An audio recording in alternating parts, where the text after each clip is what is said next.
Good morning students, कैसे हैं आप लोग। इस लॉकडाउन पीरियड में थोड़ी बहुत आप लोगों ने पढ़ाई लिखाई की होगी।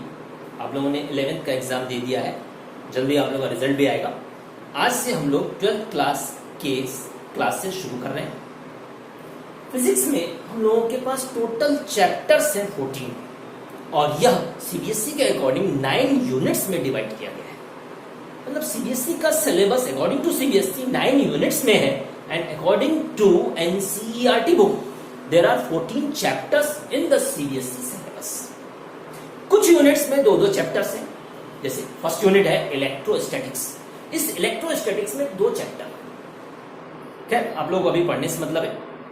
इस फर्स्ट यूनिट में इलेक्ट्रोस्टैटिक्स में we will study about the nature, phenomena, properties associated with the charge when charges are stationary। हम लोग ये मान के चलते हैं कि किसी भी बॉडी के ऊपर जो भी चार्ज है वह मैक्रोस्कोपिक फॉर्म में उसके ऊपर स्टेशनरी फॉर्म में है, but microscopically it can never be stationary. All of you know that electrons are revolving around the nucleus in certain energy levels. Electrons are the negatively charge particle, वह stationary नहीं है। And inside the nucleus positive protons also change their position inside the nucleus. Means microscopic level, बहुत छोटे level पे charge stationery नहीं है, पर macroscopic level पे हम मान के चलते हैं कि charge provided over the body is stationary. तो अगर किसी भी बॉडी को कुछ चार्ज अराइज हो रहे हैं या हम लोग प्रोवाइड कर रहे हैं तो उस केस में ये मान के चलते हैं कि पूरा का पूरा चार्ज उसी बॉडी के ऊपर है। तो इस फर्स्ट यूनिट में we will study about the nature, phenomena associated with the body which is having stationary charge. उसके बाद सेकेंड यूनिट में जब चार्ज पर्टिकुलर डायरेक्शन में फ्लो कर रहा है, मतलब वह इलेक्ट्रिक करंट की फॉर्मेशन कर रहा है, तो सेकेंड यूनिट है करंट इलेक्ट्रिसिटी। इसमें हम लोग nature, properties associated with the current और वह कैसे पैदा होती है, उसकी क्या क्या यूजेस है, इसके बारे में पढ़ेंगे। तो वह है current electricity. So second unit is current electricity. Third unit है magnetism and magnetic effect of current. इसमें हम लोग जब करंट फ्लो करती है तो उसके चारों ओर प्रोड्यूस्ड मैग्नेटिक फील्ड के बारे में स्टडी करेंगे। वह किस डायरेक्शन में प्रोड्यूस होती है, वो कितनी क्वांटिटी में प्रोड्यूस होती है और उसके क्या क्या इफेक्ट्स हैं। एंड मैग्नेटिज्म में हम लोग डिफरेंट टाइप्स के मैग्नेटिक मटेरियल के बारे में स्टडी करेंगे।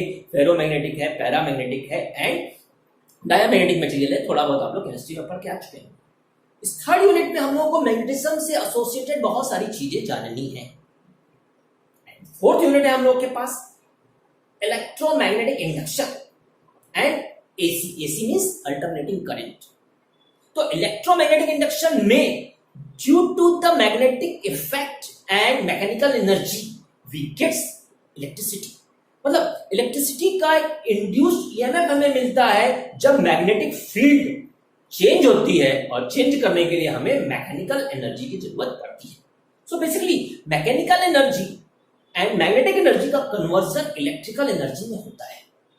और यहीं पे एक चीज पता चलती है कि जहां पे इलेक्ट्रोस्टैटिक्स में इलेक्ट्रिक चार्ज या इलेक्ट्रिसिटी थी, वहां पे मैग्नेटिक प्रॉपर्टी भी है अगर चार्ज मूव कर रहा है तो। इसका मतलब इलेक्ट्रिसिटी एंड मैग्नेटिज्म दोनों ही एक सिक्के के 2 पहलू हैं। जहां पे इलेक्ट्रिसिटी है वहां पे मैग्नेटिज्म भी होगा। तो electricity and magnetism are the part of a single coin. एक ही बॉडी के 2 पार्ट हैं, जहां पे भी इलेक्ट्रिसिटी है वहां पे मैग्नेटिज्म होगा। तो इस फर्स्ट 4 यूनिट तक आप लोग स्टडी करेंगे about the electrostatics, flow of charge that forms current, magnetic effect और उसके बाद अल्टरनेटिंग करंट। जो हमारे घरों में सप्लाई होती है वो अल्टरनेटिंग करंट है, वो प्रति क्षण परिवर्तनशील है।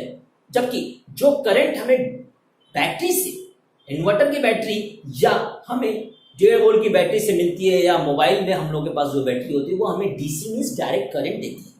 तो इस अल्टरनेटिंग करंट के बारे में भी आप स्टडी करेंगे। तो फर्स्ट 4th यूनिट तक हमें यह पता चल जाता है कि इलेक्ट्रिसिटी का मैग्नेटिज्म में एंड मैग्नेटिज्म का इलेक्ट्रिसिटी में कन्वर्जन होता है।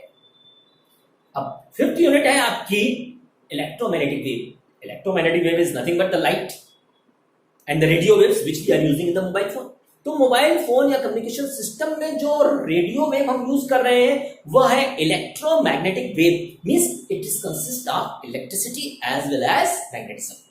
सो बेसिकली इस इलेक्ट्रोमैग्नेटिक वेव को जानने के लिए, इसके बारे में ढेर सारी स्टडी करने के लिए हम लोगों के पास फर्स्ट 4 यूनिट्स हैं। तो इस फर्स्ट 4 यूनिट की हेल्प से हम लोग इलेक्ट्रोमैग्नेटिक वेव बारे में स्टडी कर सकते हैं। ये छोटा सा ब्रीफ था अबाउट योर सिलेबस। बाकी के कुछ चैप्टर्स और हैं जिसके बारे में आप लोग जानेंगे। तो सबसे पहले हम लोग इलेक्ट्रोस्टैटिक्स को लेके चलते हैं, जिसमें कि चार्ज बॉडी के ऊपर है। सबसे पहला ये क्वेश्चन अराइज होता है कि ये चार्ज है क्या। तो आप लोगों ने कुछ फिनोमेना ऑब्जर्व किए होंगे कि जब हम लोग टेलीविजन सेट के पास अपना हाथ लेके जाते हैं तो हमारे हाथ के बाल, रोए खड़े हो जाते हैं। या सूखी कम को ड्राई करके सूखे बालों में अगर हम रब करते हैं, बालों में चलाते हैं, तो उसके ऊपर एक अजीब तरीके की फिनोमेना डेवलप हो जाती है, जो कि छोटे छोटे कागज के पीसेस या थर्मोकोल बॉल्स वगैरह को अट्रैक्ट करती है। लाइटिंग के बारे में आप लोग देखा ही होगा, बारिश का मौसम में लाइट चमकती है जिसको हम लोग कहते हैं बिजली गिरी। बेसिकली यह इलेक्ट्रिकल इंडक्शन है जिसके बारे में आप लोग डिटेल पढ़ेंगे। तो जो भी इलेक्ट्रिसिटी है इसके बारे में आप काफी कुछ पहले से जानते हैं। अब इसके बारे में हम लोग को और डिटेल में जानकारी हासिल करनी है। आप लोगों ने देखा होगा कि किसी भी पैकेट में जैसे दाल वगैरह है या छोटे छोटे पार्टिकल्स की पैकिंग है, तो उसमें अगेंस्ट द ग्रेविटी कुछ दाल के, चावल के कण ऊपर लटक जाते हैं, जैसे लगता है कि एक हवा उसे नीचे से ऊपर फेंक रही है। बेसिकली वहां पे वेट नीचे की ओर जाना चाहता है और इलेक्ट्रिक फोर्स, अब इलेक्ट्रिसिटी है तो इलेक्ट्रिक के कारण एक फोर्स काम करेगा, वह उसे ऊपर की ओर खींचता है। जब वेट और ऊपर की ओर लगने वाला इलेक्ट्रिक फोर्स दोनों बराबर हो जाता है तो वह पार्टिकल ऊपर से चिपका हुआ लगता है। इसके लिए आप लोग कुछ एक्सपेरिमेंट भी कर सकते हैं। एक बैलून में आप कुछ थर्मोकोल बॉल्स को फिल कर दीजिए। थर्मोकोल बॉल छोटी छोटी बर्थडे पार्टी वगैरह यूज करते हैं। उसके बाद उसको आप इन्फ्लेट कर दीजिए, फुला दीजिए। फुलाने के बाद उस गुब्बारे का जहां से आपने एयर डाली है उसको होल्ड कर लीजिए। उसके बाद उसके अपर पोर्शन को आप रब कीजिए। बैलून इस तरह से हो गया, नीचे आपने टाइट बांध दिया, अंदर एयर है और थर्मोकोल के बॉल्स हैं। जब आप इसको रब करेंगे तो इसके ऊपर इलेक्ट्रिसिटी नाम की एक चीज आएगी। जब आप इसको उल्टा करेंगे तो सारे के सारे बॉल्स उसके साथ चिपक जाएंगे और फिर जब सीधा करते हैं आप तो थर्मोकोल के बॉल्स उस जगह पे इंटरनली सस्पेंड हो जाएंगे जहां पे आपने बैलून को, इन्फ्लेटेड बैलून को ऊपर से रब किया था। तो जहां पे आपने ऊपर से रब किया था वहां पर एक चार्ज आ गया, जिसके कारण वह एक फोर्स लगा रहा है और उस फोर्स के कारण जो भी weight of the thermocol ball है उसको वो बैलेंस कर रहा है, इसलिए थर्मोकोल की बॉल ऊपर सस्पेंडेड लग रही है। आप लोगों ने ये भी ऑब्जर्व किया होगा कि जब कार बहुत देर तक धूप में खड़ी है और जब हम कार का हैंडल पकड़ते हैं तो हल्का सा झटका लगता है। कोहनी जब टकराती है कहीं पे तो एक हल्का सा झटका लगता है। That is all due to the migration of charges from one body to another body. तो कुछ फिनोमेनाज हैं जिसके बारे में आप लोगों ने स्टडी कर रखी होगी या थोड़ी बहुत चीजें जानी होंगी। और भी कुछ फिनोमेनाज हैं। अगर आप लोग सूखी चेयर पे, प्लास्टिक की चेयर पे अगर आप पैर ऊपर करके बैठ जाते हैं और अपने छोटे भाई से या किसी से कहते हैं कि वो आपको हल्के से तौलिए से मारे, 10-12 बार मारेगा, उसके बाद आपके पैर जमीन पे टच नहीं करने चाहिए। जब आप उस बच्चे को जिसने आपको मारा है या आपने उससे कहा कि आपके ऊपर वह तौलिया या किसी कपड़े से थोड़ा सा अटैक करे, तो उस केस में जब आप उस बॉडी को टच करेंगे, उस बच्चे को जब आप टच करेंगे तो उसको एक शॉक सा महसूस होगा। That is due to the electricity. क्यों हुआ इसके बारे में डिटेल हम लोग और देखेंगे। यहां पे अगर आप इन्फ्लेटेड बैलून को अपनी बॉडी से रब करके कहीं चिपका दें तो वो चिपक जाएगी। क्यों? क्योंकि वहां पे इलेक्ट्रिसिटी के कारण एक फोर्स डेवलप हो रहा है। इवन जो बुक्स या कॉपीज आती है उसके ऊपर पतली सी एक शीट चढ़ी रहती है प्लास्टिक की। जब आप उसको फोर्सफुली निकालते हैं, स्ट्रेच आउट करते हैं, तो उस केस में वो प्लास्टिक की पन्नी आपके हाथ के साथ चिपक जाती है। उसके बाद जब आप उसको छुड़ाने की कोशिश करते हैं तो नहीं छूटती है। जब आप उसको दीवार के साथ लगा देते हैं तो दीवार के साथ वो चिपकी रहती है और कुछ देर तक वो चिपकी ही रहती है, तब तक जब तक वो न्यूट्रलाइज न हो जाए। तो ये बहुत सारे फिनोमेनाज हैं एसोसिएटेड विद द इलेक्ट्रिसिटी और चार्जिंग। मेन क्वेश्चन ये है कि चार्ज है क्या? It is the intrinsic true property of the bodies are fundamental particles. जिस तरीके से मास एक ट्रू प्रॉपर्टी है किसी भी बॉडी की, मास होगा ही होगा बॉडी के पास। ठीक उसी तरीके से ट्रू या इंट्रिंसिक इंटरनल प्रॉपर्टी है of some fundamental particles and bodies, जिसके एक्सचेंज होने के कारण, एक बॉडी से दूसरे बॉडी में जाने के कारण दोनों बॉडीज के बीच एक अट्रैक्टिव फोर्स काम करने लगता है। Means whenever charges in the form of electron moves from one body to another body, the body which donates electron becomes positively charged body because उसने अपनी नेगेटिविटी, अपने नेगेटिव इलेक्ट्रॉन को डोनेट कर दिया है। और जो बॉडी नेगेटिव इलेक्ट्रॉन को एक्वायर करेगी, उसने नेगेटिविटी एक्वायर कर ली है, तो वह नेगेटिव बॉडी की तरह से बिहेव करेगी। तो जिसने इलेक्ट्रॉन अपनी नेगेटिविटी डोनेट की है वह पॉजिटिवली चार्ज बॉडी की तरह से बिहेव करेगा, और जिसने नेगेटिविटी एक्सेप्ट कर ली है वह नेगेटिव चार्ज बॉडी की तरह से बिहेव करेगा। फिर मन में क्वेश्चन आता होगा कि क्यों हम लोगों ने इलेक्ट्रॉन को नेगेटिव मान लिया। हम लोग के पास दो तरीके के चार्जेस थे, तो दोनों तरीके के चार्जेस को ए और बी मानने की जगह पे साइंटिस्टों को यह बेटर लगा कि एक को हम पॉजिटिव मान लें और दूसरे को नेगेटिव मान लें। तो electron those who are revolving around the nucleus with certain energy levels, उनको हम लोगों ने नेगेटिव मान लिया, साइंटिस्टों ने नेगेटिव मान लिया, और जो पॉजिटिव प्रोटॉन्स के रूप में इनसाइड द न्यूक्लियस हैं उसको पॉजिटिव चार्ज बॉडी मान ली गई। तो ये ऐसे ही कंसिडरेशन है। सबसे पहले ये देख लें कि हम लोगों के पास जो चार्ज है उसकी डेफिनेशन क्या होगी। तो चार्ज इज द इंट्रिंसिक और true property of some fundamental particles due to exchange of these particles from one body to another body. Attractive force is produced or created between the two bodies. अगर एक body ने अपने कुछ electron दूसरी body को दिए हैं, तो जो बॉडी इलेक्ट्रॉन ले रही है बिकम्स नेगेटिव और जो दे रही है बिकम्स पॉजिटिव, तो इन दोनों बॉडीज के बीच एक अट्रैक्टिव फोर्स काम करने लगता है। That is little bit different from the gravitational force जो आप 11th क्लास में पढ़ के आ चुके हैं। अब हम लोग कुछ इंपॉर्टेंट एक्सपेरिमेंट्स देख लेते हैं। अगर ग्लास रॉड को, ग्लास की कोई रॉड है और उसको हम लोग रब करते हैं ओवर द नायलॉन, मान लेते हैं नायलॉन है ये, इस नायलॉन के ऊपर जब हम लोग ग्लास रॉड को रब करते हैं तो ग्लास रॉड अपने कुछ इलेक्ट्रॉन लूज कर देता है टू द नायलॉन और बिकम्स पॉजिटिव। मतलब ये ग्लास रॉड पॉजिटिव हो जाती है और यह इलेक्ट्रॉन को गेन करने के बाद नायलॉन नेगेटिव हो जाती है। अगर दो रॉड्स को, ग्लास रॉड लेने के बाद अगर हम लोग उसको नायलॉन के साथ रब करते हैं, दो ग्लास रॉड ले ली और दोनों ग्लास रॉड को हम लोग रब कर रहे हैं विद नायलॉन अलग अलग, तो उस केस में दोनों ग्लास रॉड एक दूसरे को रिपेल करती है। इसका मतलब दोनों ग्लास रॉड के ऊपर सेम नेचर का चार्ज है। सेम नेचर का चार्ज क्या है? दोनों के ऊपर पॉजिटिव चार्ज है।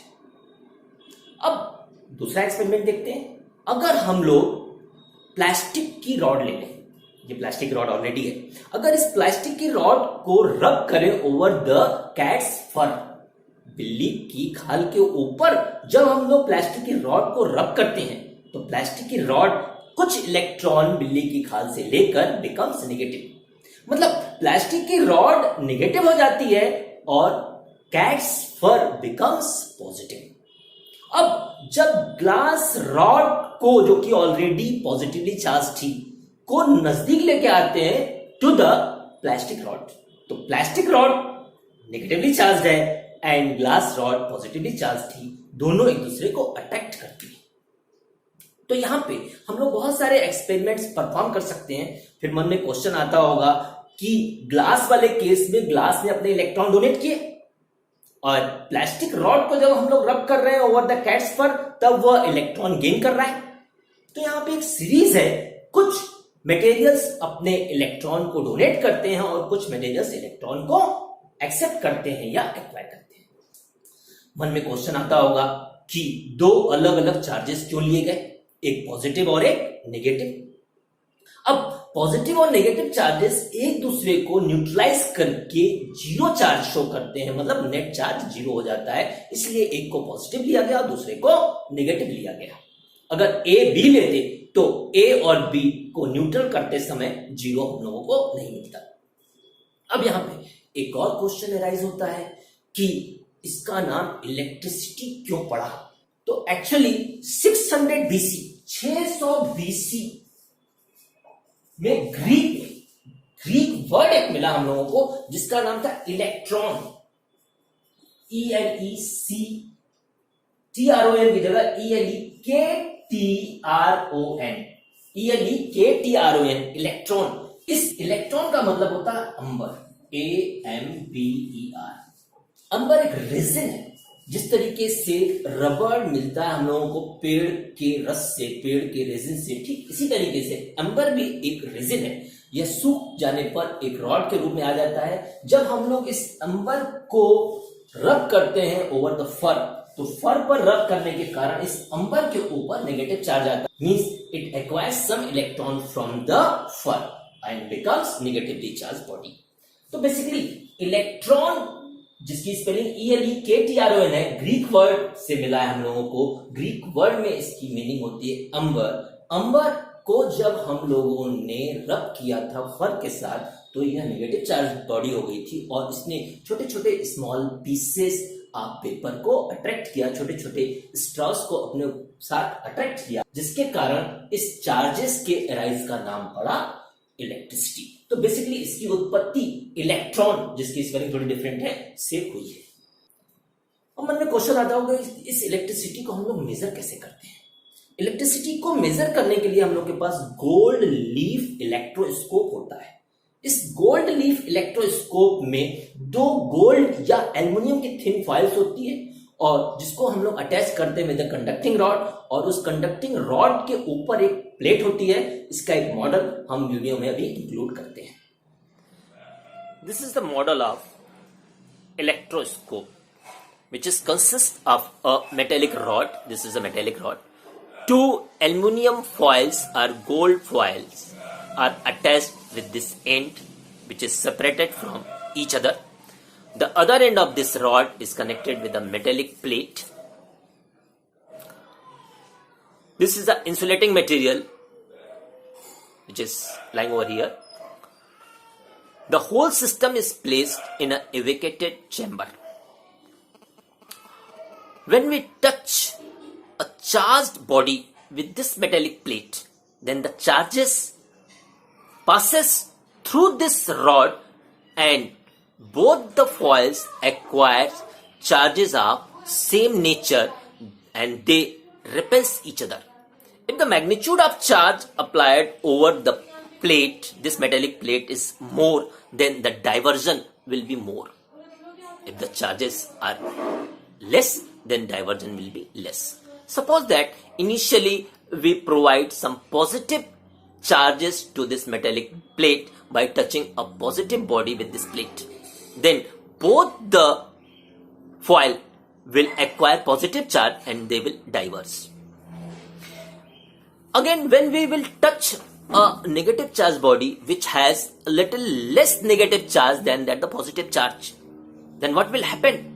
This negative charge will try to neutralize the positive charge, but the magnitude of positive charge is more, so the charges possessed by these two foils will become less, and therefore the repulsive force between these two foil will also less, or diversion will be less. So in this way we can judge the charges provided to the plate is positive or negative. अब इस electroscope से हम लोग केवल और केवल qualitative nature of charge body पता कर पाते हैं, quantitative nature of charge body नहीं पता कर पाते हैं। मतलब केवल यह पता चलता है कि किसी बॉडी के ऊपर पॉजिटिव चार्ज है या नेगेटिव चार्ज है, या यह पता चलता है कि किसी बॉडी के ऊपर किसी दूसरे बॉडी के मुकाबले ज्यादा चार्ज है कि कम चार्ज है। कितना चार्ज कम या ज्यादा है यह नहीं पता चलता है। तो basically electroscope is a instrument which gives qualitative information about the charges और nature of charges over the body. अब इसमें हम लोग ये जानेंगे what are the types of charging. किसी भी बॉडी को चार्ज करने के क्या क्या टाइप्स हो सकते हैं। तो सबसे आसान तरीका था रबिंग। फ्रिक्शन के कारण जब हम एक बॉडी को दूसरे बॉडी के ऊपर रब कर रहे थे तो इलेक्ट्रॉन का माइग्रेशन हो रहा था, एक बॉडी से दूसरे बॉडी में इलेक्ट्रॉन जा रहे थे। इस तरीके से पॉजिटिव और नेगेटिव बॉडी फॉर्म हो रही थी। यह किसी भी बॉडी में हो सकता है, जनरली बैड कंडक्टिंग बॉडी में होता है। अब कंडक्टर्स में जो कि free to allow the charge करते हैं थ्रू इट, मतलब conductors are the material which allows to pass the charge through it. Conductors में चार्ज को एक जगह से दूसरे जगह ट्रांसफर करने के लिए हम लोग कंडक्टर्स को टच कराते हैं। मान लेते हैं कंडक्टर है, इसके ऊपर पॉजिटिव चार्ज है, इस पॉजिटिव चार्ज कंडक्टर को जब हम लोग टच कराएंगे with another conductor, then the charges will transfer from one conductor to another conductor. तो थ्रू कॉन्टेक्ट भी हम लोग चार्ज को पास करा सकते हैं।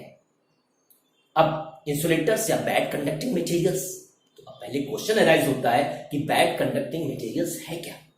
जैसे कंडक्टर्स है, conductors allows the charges to pass easily through it. ठीक उसी तरीके से बैड कंडक्टर्स हैं, they do not allow to pass the charge through it. वो अपने में से चार्ज को पास नहीं होने देना चाहते हैं, चार्ज के ऊपर ज्यादा अपोजिशन लगाते हैं। जैसे पेपर है, माइका है, हम लोग प्लास्टिक है, वुड है, ये सब बैड कंडक्टिंग मटेरियल्स है। तो बैड कंडक्टिंग मटेरियल कोई भी है अगर, और उसको हम लोग दूसरे बॉडी के साथ टच करते हैं, तो वह चार्जेस को पोलराइज करता है। जैसे अगर हमारे पास ये बैड कंडक्टिंग मटेरियल है, बैड कंडक्टिंग रॉड है, मान लेते हैं वुड की रॉड है, और इसके ऊपर कुछ चार्ज है, तो जब पॉजिटिव चार्ज बॉडी को सब इसके साथ टच करते हैं, तो इस बॉडी के इधर वाली सरफेस पे नेगेटिव चार्जेस अराइज हो जाते हैं, क्योंकि इसके ऊपर इलेक्ट्रॉन्स इधर आ जाते हैं एंड पॉजिटिव प्रोटॉन्स शिफ्ट हो जाते हैं अपोजिट टू दिस सरफेस। मतलब अगर हम एक पॉजिटिव चार्ज बॉडी को इसके साथ टच करते हैं, तो उस केस में इसकी ये वाली सरफेस नेगेटिवली चार्ज हो जाएगी और इसके जस्ट पीछे एक पॉजिटिव सरफेस की फॉर्मेशन होगी। इस प्रोसेस को हम लोग कहते हैं पोलराइजेशन। अब मन में क्वेश्चन आता होगा कि what is meaning of polarisation. तो आप लोगों ने केमिस्ट्री में पढ़ रखा होगा polar molecule and non polar molecule. Polar molecule and non polar molecule जानने से पहले एक चीज जानना और जरूरी है कि जिस तरीके से किसी भी बॉडी का मास is supposed to be concentrated at a point and that point is known as center of mass। ठीक उसी तरीके से किसी भी एटम या मॉलिक्यूल के चारों ओर घूमने वाले इलेक्ट्रॉन्स, जो कि नेगेटिव चार्ज बॉडी है, का एक centre of negative charge work करता है। मींस सारे के सारे इलेक्ट्रॉन्स का एक सेंटर काम करता है, जिसे हम लोग सेंटर ऑफ नेगेटिव कहते हैं।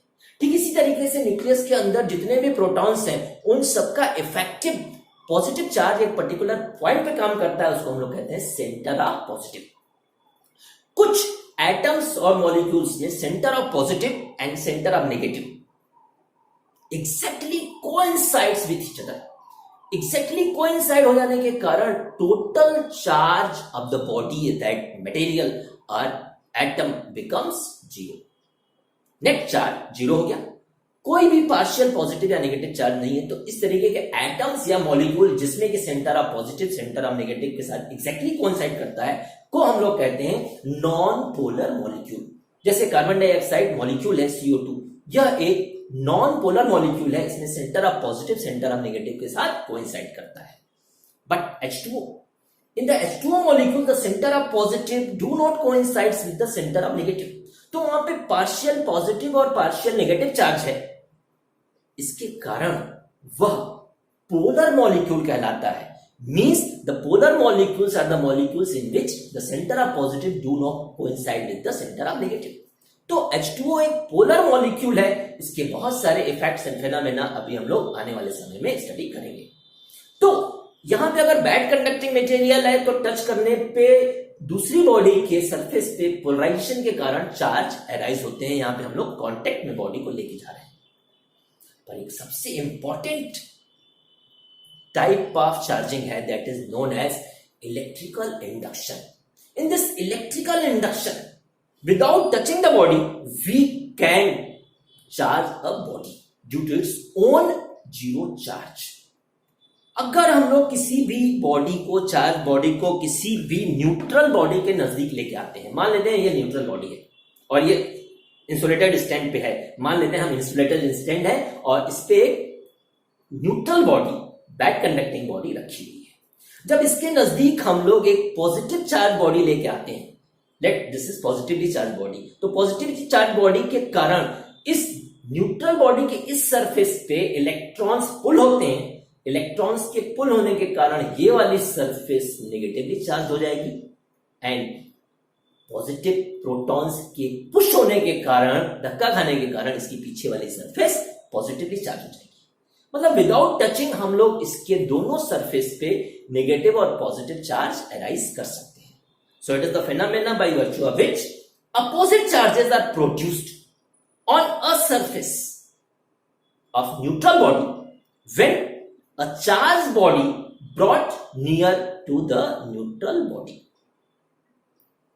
न्यूट्रल बॉडी के नजदीक हम लोग पॉजिटिवली चार्ज बॉडी लेके आ रहे थे, तो इसका ये वाला सरफेस नेगेटिवली चार्ज हो गया और पीछे वाला पॉजिटिव चार्ज हो गया। अगर हम लोग इसके नजदीक कोई नेगेटिव चार्ज बॉडी लेके आते हैं, नेगेटिव चार्ज बॉडी लेके आएंगे तो इसका ये वाला सरफेस पॉजिटिव हो जाएगा और इसके पीछे वाला सरफेस नेगेटिव हो जाएगा। तो यहां पे अगर हम लोग इस न्यूट्रल बॉडी के दोनों सरफेस पे नेगेटिव और पॉजिटिव चार्ज अराइज कर लेते हैं इसके प्रेजेंस में होने के बाद, इस बॉडी के प्रेजेंस में होने के बाद यहां पे नेगेटिव चार्ज है और इधर पॉजिटिव चार्ज है, और इसको रखते हुए, इसी पोजीशन में रखते हुए अगर हम लोग इसके इस वाले सरफेस को टच कर दें या अर्थ में इसके सारे के सारे चार्ज को ट्रांसफर कर दें, एक वायर या कंडक्टिंग मटेरियल लगाकर इसको हम लोग अर्थ के साथ टच कर दें, अर्थिंग कर दें, तो इसके सारे के सारे चार्जेस अंदर चले जाएंगे और इस बॉडी के ऊपर केवल और केवल नेगेटिव चार्ज हो जाएगा। इस सरफेस पे नेगेटिव है, इस बॉडी को अगर हम लोग रिमूव कर देते हैं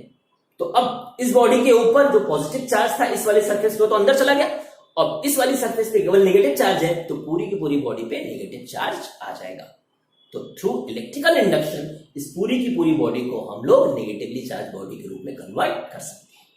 इस तरीके से डिफरेंट डिफरेंट बॉडीज को लेके हम लोग उसको पॉजिटिव या नेगेटिव चार्ज बॉडी में ट्रांसफर या कन्वर्ट कर सकते हैं। बेसिकली इसमें पॉजिटिविटी या नेगेटिविटी जो भी अराइज हो रही है वो उसके अपने चार्जेस के कारण अराइज हो रही है।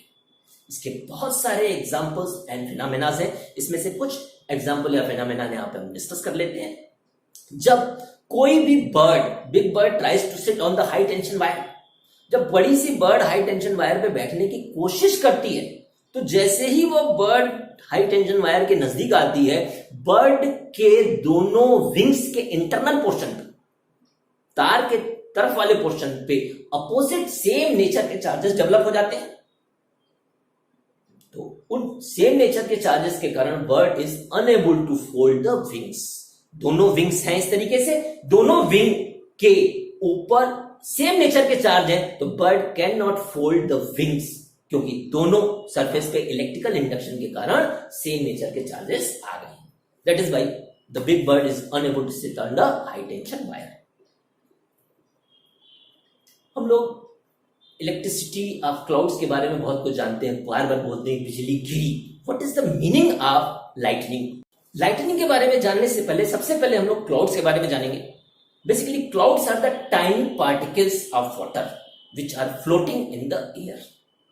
टाइनी पार्टिकल्स ऑफ वाटर, इस बात का ध्यान दीजिएगा। And the clouds are form 4 kilometers above the surface of earth and generally इसकी थिकनेस 2 किलोमीटर तक की होती है। जो भी क्लाउड्स की लेयर फॉर्म हो रही है वह लगभग 2 किलोमीटर मोटी होती है। कुछ बुक्स में 3 to 5 भी लिखा हुआ है। The lower layer of the clouds is always and always negative. Cloud की नीचे वाली लेयर हमेशा नेगेटिव होती है और ऊपर वाली लेयर हमेशा पॉजिटिव होती है। तो पहले क्वेश्चन अराइज होता होगा ऐसा क्यों? एक्चुअली जब क्लाउड्स एयर के प्रेजेंस में हॉरिजॉन्टल मोशन करते हैं तो हॉरिजॉन्टल मोशन करने के कारण they collides with each other. Due to the collision of molecules of water the charges interchanges into each other of water acquires negative electron and some of they lose the negative electron। मतलब कुछ water के molecules negativity gain करने के कारण, electron gain करने के कारण अपना मास बढ़ा लेते हैं, इसलिए उसका वेट बढ़ जाता है तो नीचे आ जाते हैं, और जो अपने इलेक्ट्रॉन को लूज कर लेते हैं उनका मास कम होने के कारण वेट कम हो जाता है, इसलिए वह ऊपर रह जाते हैं। मींस जो हैवी H2O है जिसने इलेक्ट्रॉन को गेन किया हुआ है वो नीचे वाली लेयर पे आ गया, और जो इलेक्ट्रॉन को लूज किया है, पॉजिटिव हो गया है, वो ऊपर ही रह जाएगा। सो lower layer of the clouds is always and always negative and upper layer is positive. अगर कोई भी बिल्डिंग है, मान लेते हैं ये बिल्डिंग इंसुलेटेड स्टैंड पे खड़ी है, अगर यह अर्थ पे खड़ी है, अर्थ को न्यूट्रल मान के चल रहे हैं, तो ये बिल्डिंग बेसिकली इंसुलेटेड स्टैंड पे ही है। अगर cloud due to any reason और एनी प्रेशर नीचे आ गया, तो क्लाउड के निचले सिरे पे नेगेटिव चार्ज है, तो बिल्डिंग के ऊपर वाले सिरे पे, top of the building, positive charge arise होगा, प्रोड्यूस होगा। अब बिल्डिंग का ऊपरी वाला सिरा पॉजिटिवली चार्ज हो गया और तो निचला वाला सिरा नेगेटिवली चार्ज होगा। इस positive portion of the top and negative portion of the bottom के कारण charges will start moving from top of the building to the ground, or you can say the electric current will flow from top to the building which may collapse the building, जो कि building को गिरा भी सकती है। तो यहां पे बिल्डिंग को सेव करने के लिए बेंजामिन फ्रैंकलिन ने, जो कि एक अमेरिकन साइंटिस्ट थे, जो कि बहुत बड़े लीडर भी थे अमेरिका के, उन्होंने लाइटनिंग कंडक्टर को बनाया। He has made a lightning conductor। Lightning conductor का प्रिंसिपल एंड थ्योरी बहुत ही आसान है। उन्होंने बिल्डिंग के ऊपर एक शार्प टिप्ड कंडक्टर लगा दिया, जिसकी टिप थोड़ी सी बाहर थी बिल्डिंग से, और वो शार्प थी, एजेस उसके बहुत शार्प थे। इस तरीके से बिल्डिंग लगी and lower portion of the conductor को अर्थ कर दिया। तो यहां पे लाइटनिंग कंडक्टर के कारण जो भी चार्ज अराइज होगा वो टॉप ऑफ द कंडक्टर होगा, और यह चार्ज सारा का सारा थ्रू कंडक्टर अर्थ के अंदर चला जाएगा, क्योंकि lower portion of the conductor is earth. तो इस तरीके से हमारी बिल्डिंग सेफ हो जाएगी। इसको बनाने का श्रेय जाता है बेंजामिन फ्रैंकलिन को। अब हम लोग स्टडी करेंगे about the properties of charges. जैसे कि पता ही आप लोगों को, charges are intrinsic property, it is a true property of fundamental particles and therefore for the bodies.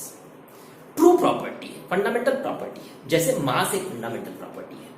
यहां पे like charge bodies repel each other and unlike charged bodies attract each other.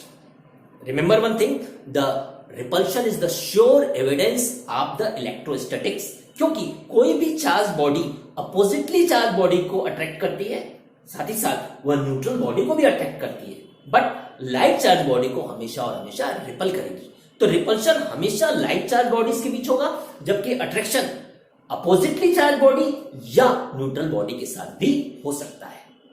यहां पे जो भी चार्जेस है of the body can be zero, means net charge of the body can be zero, but individually charge of the body can never B zero. क्योंकि अगर हम सबसे light atom ले ले प्रोटियम, प्रोटियम के पास इकलौता एक इलेक्ट्रॉन है और एक प्रोटॉन है। Protium is the isotope of hydrogen. तो इसमें से अगर इलेक्ट्रॉन निकाल देते हैं तो उस केस में अकेला प्रोटॉन बच जाएगा, जो कि पॉजिटिव बनाएगा हाइड्रोजन या प्रोटियम को। पहले एक इलेक्ट्रॉन और एक प्रोटॉन था, तो इलेक्ट्रॉन प्रोटॉन के चार्ज इक्वल होने के कारण नेट चार्ज बॉडी का जीरो था। Charges are always conserved, charges हमेशा कंजर्व रहते हैं, neither we can create nor we can destroy, only we can transfer the charge from one body to another body. Charge को एक body से दूसरे body में ट्रांसफर कर सकते हैं, ये कंजर्व्ड है। मोशन बॉडी का होने पर चार्ज के ऊपर कोई भी असर नहीं पड़ता है, मींस अगर बॉडी रुकी है तो भी चार्ज उसका उतना ही रहेगा, अगर बॉडी चल रही है तो भी चार्ज उसका उतना ही रहेगा, चार्ज में कोई चेंज नहीं आएगा due to the motion. Motion के कारण चार्ज में कोई चेंज नहीं आएगा। तब आप कहेंगे इसको यहां पे क्यों बताया जा रहा है? बेसिकली मास जब मूव करता है with the high velocity comparative to the velocity of light, तो उस केस में mass of the body decreases, क्योंकि हम लोग के पास फार्मूला है m is equal to m not divided by under root 1 minus b square by c square, where m not is the rest mass of the body, v is the velocity of body by which the body moves and c is the velocity of light. अगर v की value c के बराबर हो जाए तो 1 minus 1 zero, means mass will be infinite. तो mass vary करता है अगर बॉडी बहुत हाई स्पीड से मूव कर रही है तो यहां पे मास में चेंज होगा पर चार्ज में कोई चेंज नहीं होगा।